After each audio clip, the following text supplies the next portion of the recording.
Hello बच्चों, कैसे हो सब? बढ़िया। मैं हूं राजेश तोमर और आप सबका स्वागत है एवोल्यूशन कोचिंग के इस प्लेटफॉर्म पर। आज हम कंटिन्यू करने जा रहे हैं एनसीईआरटी सॉल्यूशंस की सीरीज, जिसमें हम सॉल्व कर रहे थे लाइफ प्रोसेस चैप्टर के इन टेक्स्ट क्वेश्चंस। तो इसके ऊपर ऑलरेडी मैंने 2 वीडियो बना दिए हैं और आज ये पार्ट थर्ड वीडियो है, जिसमें हम आगे के इन टेक्स्ट क्वेश्चन सॉल्व करेंगे। तो बिना टाइम वेस्ट किए क्वेश्चन पे आते हैं और क्वेश्चन सॉल्व करते हैं। तो फर्स्ट क्वेश्चन जो कि हमारा क्या कह रहा है कि what advantage or an aquatic organism does an terrestrial organism have with regard to obtain oxygen for respiration? Question ये बोल रहा है कि एक्वेटिक ऑर्गेनिज्म के से टेरेस्ट्रियल ऑर्गेनिज्म के पास क्या एडवांटेज होते हैं, कि टेरेस्ट्रियल ऑर्गेनिज्म के पास क्या एडवांटेज पाए जाते हैं एक एक्वेटिक ऑर्गेनिज्म के बजाय रेस्पिरेशन करने में। तो आपको आंसर देना है। तो सिंपल सी बात है, इसका आंसर अगर एक्सप्लेन करना चाहें तो आप जानते हो कि एटमॉस्फेयर के अंदर 21% अमाउंट ऑफ ऑक्सीजन पाया जाता है, जो कि काफी ज्यादा है। तो जो टेरेस्ट्रियल ऑर्गेनिजम्स होते हैं, जो ऑर्गेनिज्म लैंड पर रहते हैं, वो ऑक्सीजन आसानी से एटमॉस्फेयर से ले सकते हैं। लेकिन अगर अपन वाटर के अंदर देखें तो वाटर में एक्वेटिक ऑर्गेनिजम्स को, एक्वेटिक प्लांट्स को जो ऑक्सीजन होती है वो डिसॉल्व फॉर्म में लेनी पड़ती है। अब डिसॉल्व फॉर्म में लेने के लिए उन्हें उनकी जो रेस्पिरेशन रेट होती है, उनकी जो ब्रीथिंग रेट होती है, वो काफी ज्यादा होनी चाहिए। इसके लिए उन्हें काफी ज्यादा एनर्जी खर्च करनी पड़ेगी। एक ही डिसएडवांटेज है। दूसरा डिसएडवांटेज ये है कि भाई वाटर के अंदर ऑक्सीजन का अमाउंट बहुत कम है compare to terrestrial organism, compare to atmosphere. जितना एटमॉस्फेयर में लैंड पर प्रेजेंट है उससे कम है वाटर के अंदर। तो ये 2 डिसएडवांटेज होते हैं किसके पास? एक्वेटिक ऑर्गेनिज्म के पास।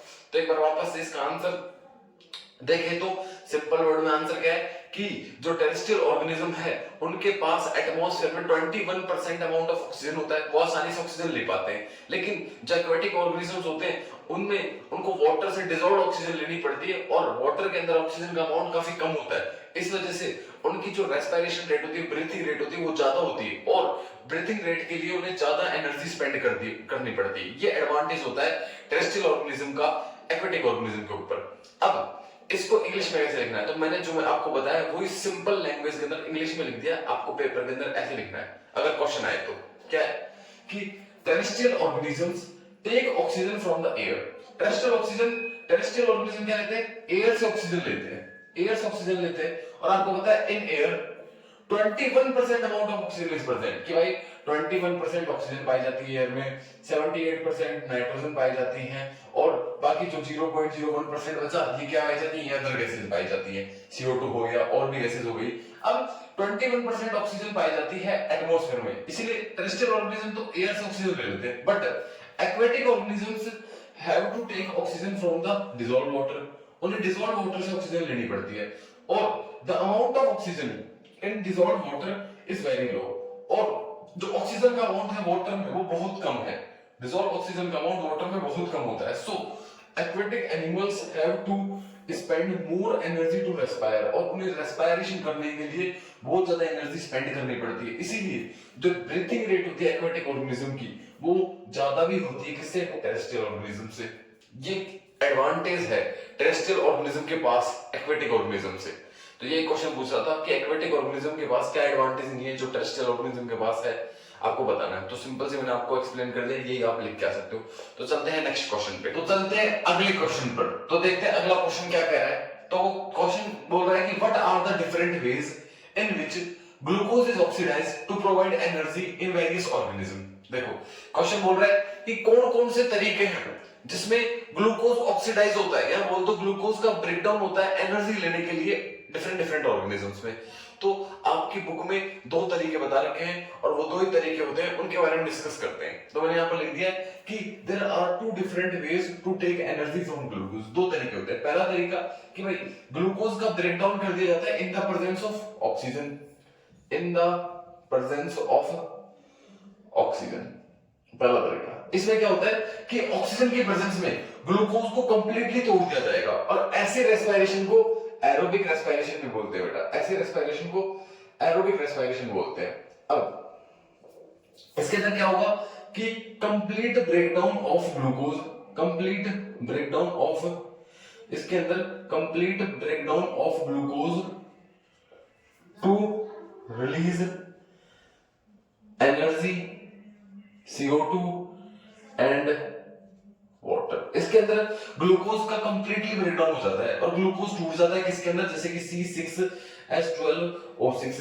इसके अंदर ऑक्सीजन की प्रेजेंस में ग्लूकोज पूरी तरीके से टूट जाता है किसमें, CO2 के अंदर, वाटर के अंदर, और लार्ज अमाउंट में एनर्जी निकलती है। ये एनर्जी स्टोर हो जाती है एटीपी के फॉर्म में माइटोकॉन्ड्रिया के अंदर, और जब भी ऑर्गेनिज्म को चाहिए होती है एटीपी मॉलिक्यूल्स टूटते हैं और आपको एनर्जी देते हैं। तो ये था पहला तरीका जिसमें एनर्जी प्रोवाइड की जाती है ग्लूकोज के ब्रेकडाउन से in the presence of oxygen. Oxygen होगा जब भी ग्लूकोज टूटेगा। और दूसरा तरीका है in the absence of oxygen. Oxygen की एब्सेंस में कई बार क्या होता है कि ऑक्सीजन की एब्सेंस में भी ग्लूकोज टूट जाता है। कैसे? और इस तरीके को बोलते हैं एनएरोबिक रेस्पिरेशन। ऐसे रेस्पिरेशन को बोलते हैं एनएरोबिक रेस्पिरेशन। इसमें क्या होगा कि जैसे एक ऑर्गेनिज्म की बात करें, एक माइक्रो ऑर्गेनिज्म जिसका नाम होता है यीस्ट, यानी कि यीस्ट के अंदर क्या होता है कि बेटा यीस्ट जो है इसके अंदर ग्लूकोज का C6H12O6 ग्लूकोज का इनकम्प्लीट ब्रेकडाउन होता है in the absence of oxygen. Oxygen की एब्सेंस में ही टूट जाता है और टूट कर बना लेता है क्या, एथेनॉल। प्लस में क्या रिलीज कर लेता है, एनर्जी और CO2 गैस। और जो एथेनॉल है उसका फॉर्मूला आपको पता है CH3CH2OH एथेनॉल का फॉर्मूला होता है। अब यीस्ट के अंदर एनएरोबिक रेस्पिरेशन होता है। एनएरोबिक रेस्पिरेशन होता है यानी कि इनके अंदर ग्लूकोज ऑक्सीजन की एब्सेंस में इनकम्प्लीट ब्रेकडाउन कर लेता है, इनकम्प्लीट टूट जाता है एथेनॉल, एनर्जी और CO2 के अंदर।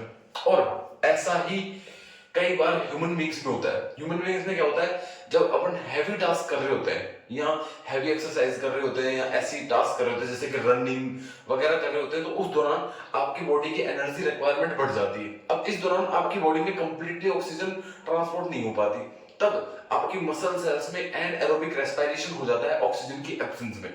वैसे तो एरोबिक होता है, लेकिन जब ऑक्सीजन नहीं पहुंच पा रही तो आपको एनर्जी देने के लिए बॉडी क्या करती है, एनएरोबिक रेस्पिरेशन कर लेती है। अब उसके अंदर क्या होगा, उसकी केस की बात करें तो मैं यहां पर लिख देता हूं रफ करके ऊपर की तरफ। उस केस में क्या होगा, उस केस में यानी कि be in over muscle cells, इनमें क्या होता है, इस केस में जो ग्लूकोज है उसका इनकम्प्लीट ब्रेकडाउन होता है लैक्टिक एसिड के अंदर और साथ में रिलीज हो जाती है एनर्जी। ये है इस क्वेश्चन का आंसर। इसमें पूछा था कि डिफरेंट वेज बताओ कि ग्लूकोज का ब्रेकडाउन होता है जिसमें एनर्जी रिलीज होती है। तो पहला तरीका है ऑक्सीजन की प्रेजेंस में जिसे एरोबिक रेस्पिरेशन देते हैं। इसके अंदर ग्लूकोज कंप्लीटली टूट जाता है, CO2 वाटर और एनर्जी देता है। दूसरा तरीका है इन एब्सेंस ऑफ ऑक्सीजन जिसे एनारोबिक रेस्पिरेशन कहते हैं। इसमें ग्लूकोज यीस्ट के अंदर इनकम्प्लीट ब्रेकडाउन हो जाता है एथेनॉल, एनर्जी और CO2 में। और तीसरा तरीका है इन ओवर मसल सेल। इसके अंदर क्या होगा, ग्लूकोज का इनकम्प्लीट ब्रेकडाउन होता है लैक्टिक एसिड और एनर्जी में। इन हैवी टास्क, जब अपन कोई हैवी टास्क कर रहे होते हैं जब ऐसा होता है।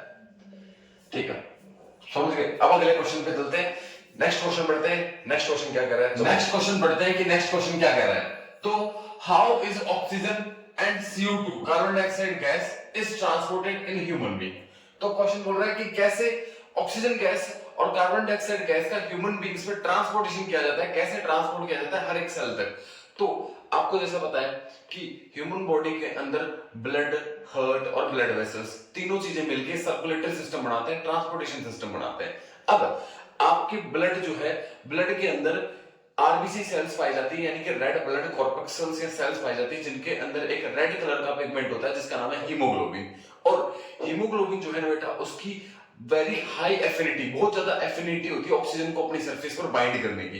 वो क्या करता है, लंग्स में जब अपन ऑक्सीजन लेते हैं तो वहां पर ब्लड कैपिलरीज के थ्रू ब्लड पहुंचता है और हीमोग्लोबिन अपनी सरफेस पर ऑक्सीजन को बाइंड कर लेता है और ऑक्सी हीमोग्लोबिन बना लेता है। अब जैसे बाइंड कर लेता है तो बाइंड कर उसे हर एक सेल तक ट्रांसफर कर देता है, ईच एंड एवरी सेल वहां पर ट्रांसफर कर देता है। अब अपन उस ऑक्सीजन का यूज कर लेते हैं और ग्लूकोज को तोड़ लेते हैं किसमें, एनर्जी में, और साथ में रिलीज कर लेते हैं CO2 गैस। अब ये CO2 गैस डिसॉल्व फॉर्म में ट्रांसपोर्ट होती है अपनी बॉडी में।